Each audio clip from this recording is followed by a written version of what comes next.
নির্ঝর ফিসফিসিয়ে তেজকে বলল, ভাই এবার কি করবে? তেজ কিছু বলার আগেই নিশা কান্নারত স্বরে বলল, আমি তো তোমাকে ভালোবাসি তেজ। আমার ভালোবাসার মূল্য তুমি এভাবে দিচ্ছ? তেজ দাঁতে দাঁত পিষে বলল, এই চুপ।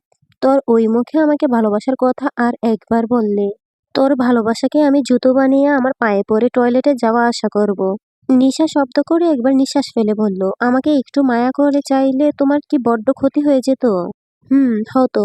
তোদের মতো ছুঁচো স্বভাবের মেয়েকে আমি পছন্দ করিনি কখনো। আমি তো 10 ঘরের জল ঘুঁটে খাওয়া মেয়ে নই। ছুঁচো হলে তোমার জন্যই হয়েছিলাম। তোমাকে পাওয়ার লোভ আমায় আষ্টেপৃষ্ঠে জড়িয়ে নিয়েছিল। ঘুরঘুর শুধু তোমার পিছনেই করেছি। এটা কি আমার দোষ ছিল?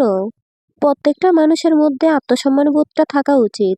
যেখান থেকে একবার না শব্দ শোনা হয়, প্রত্যাখ্যান পাওয়া যায়, সেখানে আর ফিরে না তাকানোর মতো প্রখর আত্মসম্মানবোধ যে মানুষের মাঝে থাকে না, সেই মানুষকে অ্যাটলিস্ট আমি তেজ ভালোবাসার কথা চিন্তাও করতে পারি না।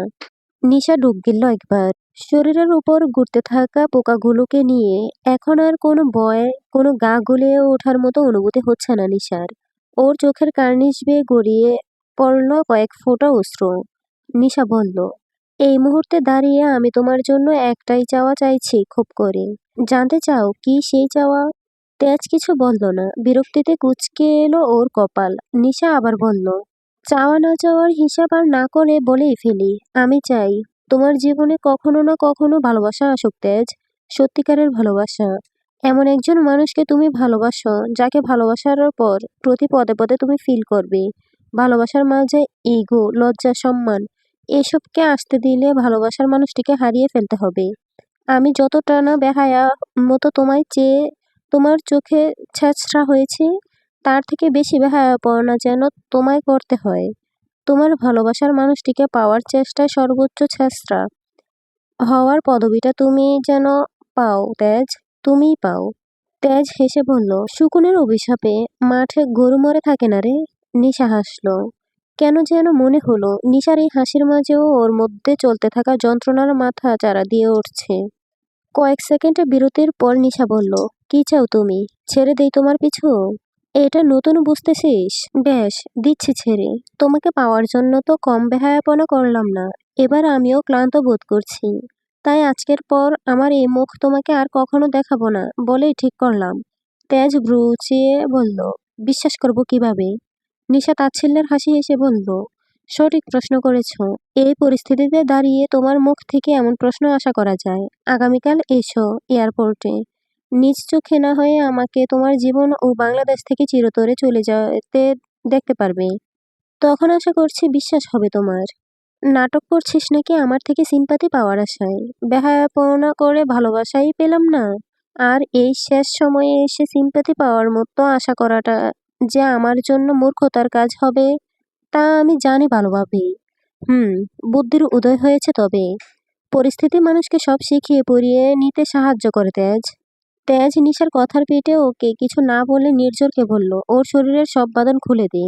নির্ঝর তাই করলো। নিশা উঠে বসে শরীরের সাথে লেগে থাকা গুটি কয়েক তেলাপোকাগুলো হাত দিয়ে জেরে জেরে নিচে ফেলে দিতে শুরু করলো। তেজ বলল, আজ তোর এই অবস্থার জন্য একমাত্র তুইই দায়ী, এটা মনে রাখিস। তাই শেষবারের মতো বলছি, যদি তোর ভিতর ন্যূনতম লজ্জাবোধ থাকে তাহলে যেই কথা আমায় দিয়েছিস সেই কথা তুই রাখবি। এই ভয়টা তোর মনে আজীবন গেঁথে থাকবে। নির্ঝর, চল এখান থেকে। অনেক সময় নষ্ট হলো। অতঃপর ওরা দুজন রুম থেকে বের হয়ে গেল। নিশা ওদের যাওয়ার পানে তাকিয়ে রইল এক দৃষ্টিতে। তেজ ও নির্ঝর করিডোর পেরিয়ে মূল দরজা ঠেলে বাইরে চলে এলো। রিসোর্টের বাহিরটা আগের মতো শান্ত, নিরিবিলি রূপ নিয়ে আছে। তেজ বাইকে উঠে বসলো। নির্ঝর পিছনের সিটে বসে বলল, ভাই ওই মেয়েকে কি সত্যি বিশ্বাস করা যায় বলে তোমার মনে হচ্ছে? যে ইমোশনালি সব ডায়লগ ছাড়লো একের পর এক, মনে তো হচ্ছে ছেঁকাটা একেবারে জায়গা মতো গিয়েই লেগেছে। যদি আচমকা উদয় হয়ে পাল্টা প্রতিশোধ নেওয়ার মতো কিছু করে তখন? তেজ বাইকের ইঞ্জিন স্টার্ট করতে করতে শান্ত স্বরে বলল, দেখা যাক কি হয়। নির্ঝর আর কিছু বলল না। এয়ারপোর্টের আগমন গেটের সামনে দাঁড়িয়ে আছে সারফারাজ। চারপাশে শত শত মানুষের ভিড়। ট্রলি ব্যাগ ঠেলতে ঠেলতে একের পর এক যাত্রীরা বেরিয়ে আসছে কাচের স্বয়ংক্রিয় দরজা পেরিয়ে। কারো হাতে ফুল, কারো আবার প্রিয় মানুষটিকে দেখার জন্য দীর্ঘ অপেক্ষা, চোখের তৃষ্ণা। কেউ প্রিয় মানুষের দেখা পাওয়া মাত্রই ছুটে গিয়ে তাকে জড়িয়ে ধরছে, কেউ বা আনন্দ কেঁদেই ফেলছে। সারফারাজ স্থির হয়ে দাঁড়িয়ে আছে ঠিকই, কিন্তু ওর চোখ দুটো বারবার সেই দরজার দিকেই ছুটে যাচ্ছে। বুকের ভিতর অদ্ভুত এক উচ্ছ্বাস কাজ করছে এই মুহূর্তে সারফারাজের। আজ সে প্রথমবারের মতো নিজের ভাগ্নেকে সামনে থেকে দেখবে। নিজের একমাত্র ছোট বোনের সন্তান সে। কেমন হবে মুহূর্তটা? ছোট্ট সেই শিশুটাকে কোলে তুলে নিলে কেমন লাগবে? সে ভাবতেই অদ্ভুত এক শিহরণ দোলা দিয়ে যাচ্ছে সারফারাজের ভিতরটাতে। ঠিক তখনই দূর থেকে সারফারাজের চোখে পড়ল প্রায় 25 বছরের মতো বয়সী এক মেয়ে দৃঢ় পায়ে এগিয়ে আসছে ওর দিকে। মেয়েটির কোলে একটা ফুটফুটে ছেলে বাচ্চা আছে। বাচ্চাটার গোল টমেটোর মতো ফুলো ফুলো গাল, হালকা কুকড়ানো চুল, বড় বড় কৌতূহলী চোখ। সে দেখছে নিজের চারপাশের সবকিছু।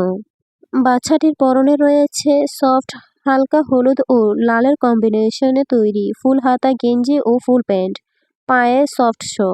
বাম হাতে একটা ঘড়ি পরা, গুলো দুই হাত দিয়ে ধরে আছে একটা কালো সানগ্লাস। সারফারাজ এক নজর দেখেই মেয়েটিকে চিনে ফেলেছে। নীরা আগেই ছবি পাঠিয়েছিল ওর কেয়ারটেকারের। মূলত এই মেয়েটির কাছেই নীরা ওর ছেলে নির্বাণকে রেখে কানাডা থেকে বাংলাদেশে এসেছিল। সারফারাজের বুকের ভিতর হঠাৎ কেমন যেন করে উঠল, প্রশ্ন জাগলো, এ আমার ভাগ্নে নির্বাণ? সারফারাজ অজান্তেই কয়েক কদম এগিয়ে গেল তাদের দিকে। মেয়েটি সারফারাজকে দেখে থেমে দাঁড়ালো। চিনতে পারার সুবিধার্থে মেয়েটি বিনয়ের সাথে বলল, আপনি সারফারাজ স্যার? সারফারাজের চোখ তখন আর মেয়েটির দিকে পড়ছে না, ওর দৃষ্টি আটকে গেছে শিশুটার মুখশ্রী পানে। নির্বাণও কৌতূহলী চোখে তাকিয়ে আছে সারফারাজের দিকে, যেন অপরিচিত এই মানুষটাকে সে যেন অপরিচিত এই মানুষটাকে দেখে সে বোঝার চেষ্টা করছে কেউ নেই। সারফারাজ নির্বাণের দিকে দৃঢ় হাত বাড়িয়ে বলল, নির্বাণ। মেয়েটা মৃদু হেসে বলল, জি স্যার, ওই নির্বাণ, আপনার ভাগ্নে। পর মুহূর্তে মেয়েটি আলতো করে নির্বাণকে সারফারাজের দিকে এগিয়ে দিল। সারফারাজ দু হাত তুলে নিল ছোট্ট নির্বাণকে নিজের কোলে। নির্বাণের 1.5 বছর নরম শরীরটা সারফারাজের বুকের সাথে লাগতেই ওর ভেতরে অদ্ভুত এক অনুভূতির ঢেউ খেলল। এতদিন পর যেন নিজের এই একটা অংশকে ছুঁয়ে দেখছে সারফারাজ। নির্বাণ প্রথমে একটু অবাক হয়ে তাকিয়ে রইল সারফারাজের মুখের দিকে। তারপর ছোট্ট হাতটা বাড়িয়ে সারফারাজের খোঁচা খোঁচা দাড়িগুলো ছুঁয়ে দিল। সারফারাজ হেসে ফেলল। চোখের কোণে অজান্তে চিকচিক করে উঠল খুশির অশ্রুরা। সারফারাজ মৃদু গলায় বলল, আমি তোমার মামা, জান বাচ্চা। সারফারাজ মামা?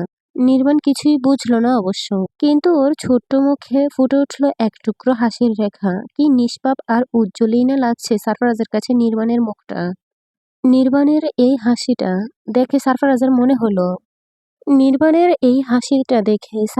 মনে হলো এই দুনিয়ায় এর চেয়ে সুন্দর মুহূর্ত আর হয়তো কিছুই নেই। বাংলো বাড়ির মেইন গেট পেরিয়ে বাইক নিয়ে ভিতরে প্রবেশ করলো তেজ ও নির্ঝর। বাইক থামাতেই নির্ঝর সিটের উপর দুহাত রেখে ভর দিয়ে পিছন দিকে এক প্রকার লাফিয়ে নামলো। তেজ বাইকটা পার্কিংয়ে রাখার জন্য চলে গেল। নির্ঝর ওর প্যান্টের দু পকেটে হাত গুজে শিস বাজাতে বাজাতে এগিয়ে যাচ্ছিল বাড়ির ভিতরে যাওয়ার উদ্দেশ্যে। খানিক এগুতেই নির্ঝরের চোখ পড়ল বাম পার্শ্বের বাগানের দিকে। শরীরে ভালোভাবে ওড়না জড়ানোর অবস্থায় কেউ দাঁড়িয়ে আছে সেখানের বারান্দার মতো জায়গায়।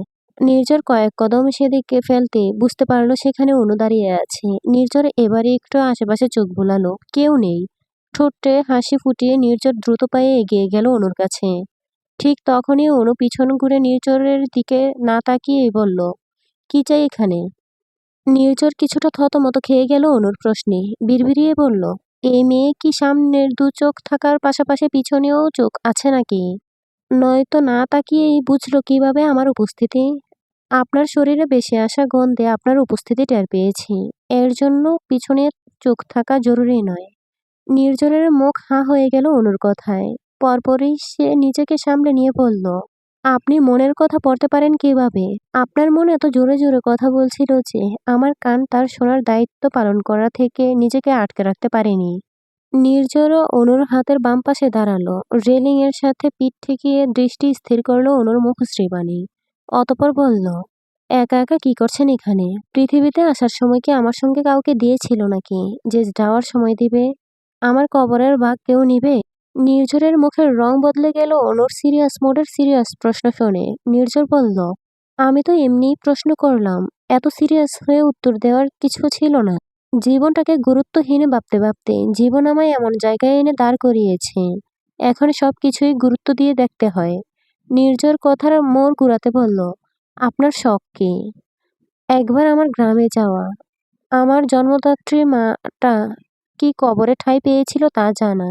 যদি পেয়ে থাকে তাহলে তার কবরটাকে জড়িয়ে ধরে খুব করে কাঁদার শখ আমার।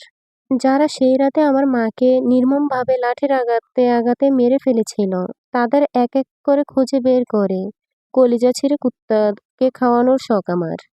অনুর প্রথম কয়েকটা শখের কথা শুনে নির্ঝরের মনে বিষাদের মেঘেরা এসে ভিড় জমালেও পর মুহূর্তেই পরিশোধাত্মক শখের কথা শুনে ওর সর্বশরীরের লোমকূপগুলো শিউরে উঠেছে।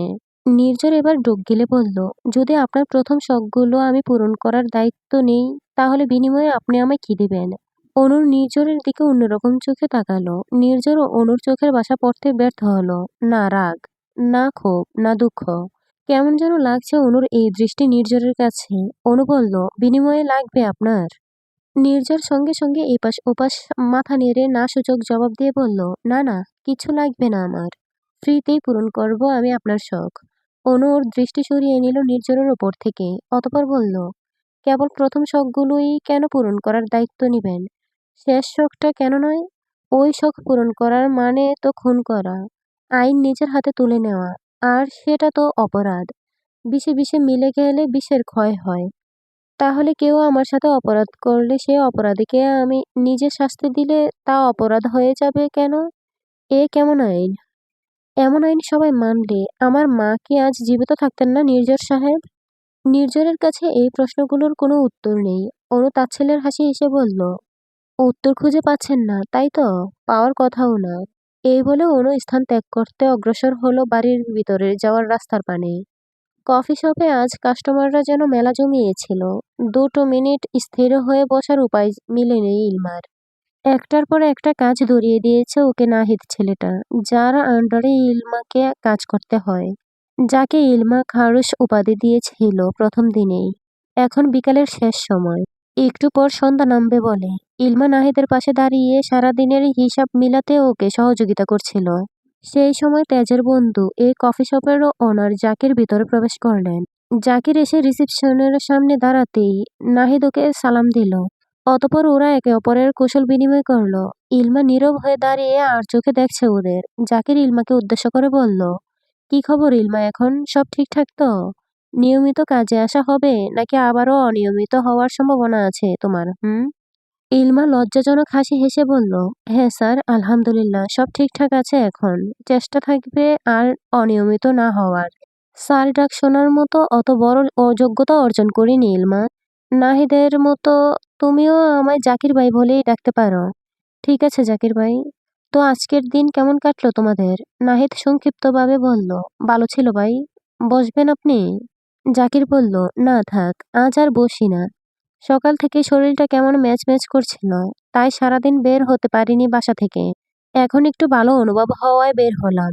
বাকি রেস্টুরেন্টগুলোতেও একটু যাবো ভাবছি। আচ্ছা ঠিক আছে ভাই, সাবধানে যাইয়েন, নিজের খেয়াল রাখবেন। জাকিরও আচ্ছা বলে কফি শপ থেকে বেরিয়ে গেল। ইলমা বিড়বিড়িয়ে বলল, কেমন খারুশের খারুশ এই ছ্যামরা। কফি শপের ওনার আসলো অথচ একটা কফির অফার পর্যন্ত করলো না। একবার কি বসতে বলল, তাও নিজের খারুশ মার্কা স্টাইলে। এতেই কি হয়ে গেল? নাহিদ বলল, মিস ইলমা, আপনার বিড়বিড়ানো হয়ে গেলে 10 মিনিট হলো টেবিল নাম্বার 13-তে বসা কাস্টমারের কাছে যান এবার। তার কি প্রয়োজন দেখুন। ইলমা নাক মুখ কুঁচকে যাচ্ছি বলে এগিয়ে গেল টেবিল নাম্বার 13-র দিকে। সেখানে এসে দাঁড়াতে একজন সুদর্শন ব্ল্যাক কোট প্যান্ট পরেওয়া 28-29 বছর বয়সী এক পুরুষের নজরে পড়ল ইলমা। পুরুষটির উদ্দেশ্যে ইলমা বলল, অর্ডার প্লিজ স্যার। পুরুষটি ইলমার দিকে তাকাতেই ইলমা কিছুটা অবাক হলো। চোয়াল শক্ত করে ধীরস্বরে বলল, তুমি এখানে কেন এসেছ?